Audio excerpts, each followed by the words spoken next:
Hello साथीहरू, नमस्कार सबैलाई होइन। बालन शाह र रवि लामछाने एकजुट भएका छन् अनि कुलमान घुसिङलाई पनि बोलाएका थिए अरे होइन, एकजुट हौँ भनेर होइन। आइदिनु होला होइन, सबै नयाँ पार्टीभरि एकजुट भइदिनु होला, स्वतन्त्र पार्टीभरि होइन, सबै एकजुट भइदिनु होला होइन। एउटा कुरा म देखाउन चाहन्छु होइन, मेरो साथीहरूले मलाई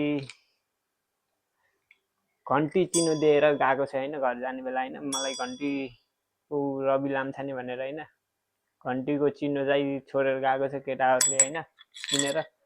धेरै धेरै धन्यवाद साथीहरू, याद आइरहेछ तपाईँहरूको होइन, यस्तो घन्टी छोड्दै जानुभएको छ। र बालेन शाह र रवि लामछाने पनि एकजुट हुनुभएको छ, त्यसमा धेरै खुसी छु। हामीहरू धेरै खुसी छौँ, हामी नेपाली जनताहरू होइन। अनि कुलमान घिसिङ पनि एकजुट भइदिएको भए होइन, अरू मजा आउँथ्यो, भविष्य बन्न थियो, देशको विकास हुन थियो, उन्नति हुन थियो। शेरबहादुर प्रचण्ड ओलीहरूलाई चाहिँ हराउनुपर्छ। म झापावासीहरूलाई के भन्न चाहन्छु भन्दाखेरि होइन, बालन शाह झापाबाट उठ्दै हुनुहुन्छ होइन प्रधानमन्त्रीको लागि, तर तपाईँहरूले पुरा साथ सपोर्ट दिएर होइन, यति भोट दिएर जिताइदिनुहोस् कि होइन, बालन शाहले सोचेको भन्दा बढी भोट दिएर जिताइदिनुहोस् न होइन, झापावासीहरू होइन।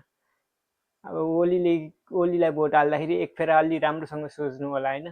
जेनजी आन्दोलनमा कसरी गोली चलायो ओलीले, र कति युवाहरू घाइते छन् होइन, गोली यताबाट निक्लेको, यताबाट हानेको गोली यताबाट निक्लेको छ, र शरीरको भागहरू सबै अङ्गभङ्ग भएको छ होइन।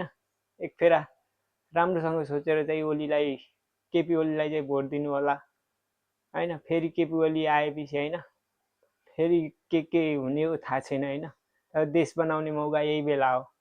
यही बेला चाहिँ अलि होस गरेर भोट हाल्नु होला होइन, केपी ओलीलाई एमालेमा हाल्दाखेरि होइन।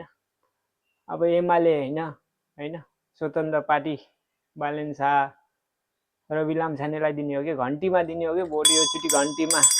ल, धन्यवाद। आशा छ तपाईँहरूमा होइन, आशा र भरोसा छ, र बालन शाह झापाबाट उठ्ने लड्ने निर्णय गरेका छन् होइन। ल, आशा भरोसाहरूलाई नमारिदिनु होला। हवस् त, धन्यवाद।